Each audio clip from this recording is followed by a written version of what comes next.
What is the financial reset? How many people here believe that they know what the financial reset is? Raise your hand if you... Okay, so let me give you a simple 411 on the financial reset. The G7 central bankers met on August 22nd, 2019 at the Jackson Hole, Wyoming meeting where they gather once a year, and they voted on a plan called the Going Direct Reset. And it's published, it's written, you can find it. And it is what I would describe as the real reset behind what the World Economic Forum describes as the Great Reset. I think of the Great Reset of the World Economic Forum as sort of a marketing plan for the Going Direct Reset.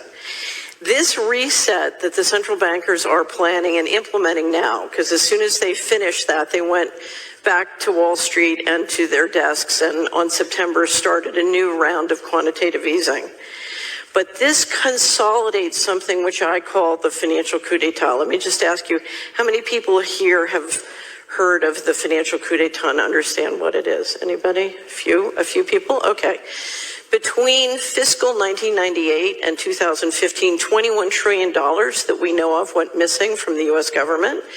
And we don't know, there's more indication that there's much more since then, but they changed the rules and basically took the position we can keep secret books from now on. A lot of institutions are going secret and going dark. The beginning of this was described to me by the president of the largest pension fund in the United States. In 1997, he said they've given up on the country. They're moving all the money out starting in the fall. This is privatization on the just do it method.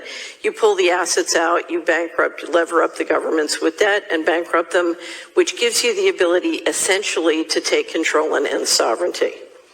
So for the last 100 years or so in the G7 countries, we've had a balance of power between the bankers who control monetary policy and then the electorate votes for a parliament or a Congress, and they oversee the fiscal policy.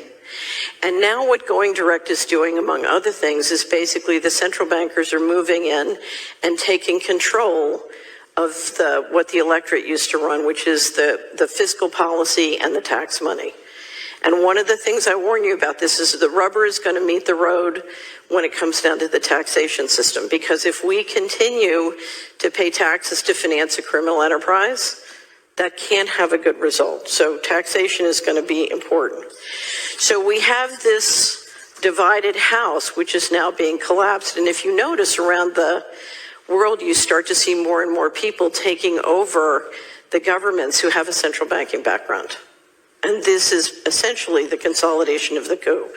Now, where is this going? It's going to complete central control, which is an acronym for central bank digital currency, but I assure you it's not a currency, it's a control system. Universal basic income, by destroying people's ability to produce their own income, you put them on a stipend, more control. And to do all of this, what do you need? You need a smart grid, right? Because you need everything electrified so that the Cbdc system can control. Now, when I try and tell people how controlling the system is, they have a hard time believing me. So I thought I would bring a very short video to you today. This is the general manager of the Bank of International Settlements in Basel, Switzerland, speaking at a conference on cross-border payments in October 2020, describing the beauty of the central bank digital system. It's only a minute, and I assure you it brings the message home. So if we could play it now, here we go. Our analysis on Cbdc, in particular for the use of general use, we tend to establish the equivalence with cash.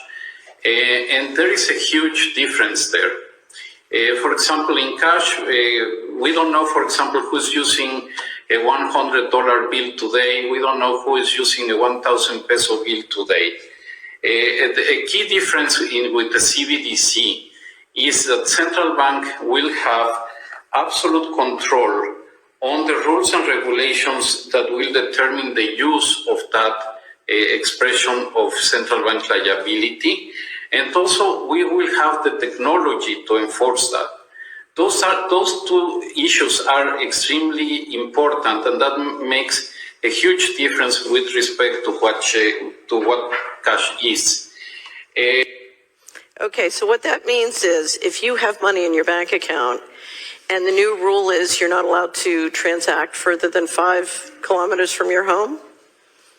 Your card won't work more than 5 kilometers from your home. If they don't want you buying pizza, you can't buy pizza with money in your bank account or with your card. It is complete control, and it solves the taxation without representation problem, because if they want more taxes, they just come take it out of your account. So when the World Economic Forum said it's 2030, you have no assets and you're happy, what I hear is it's 2030, we took all of your assets and you're mind controlled.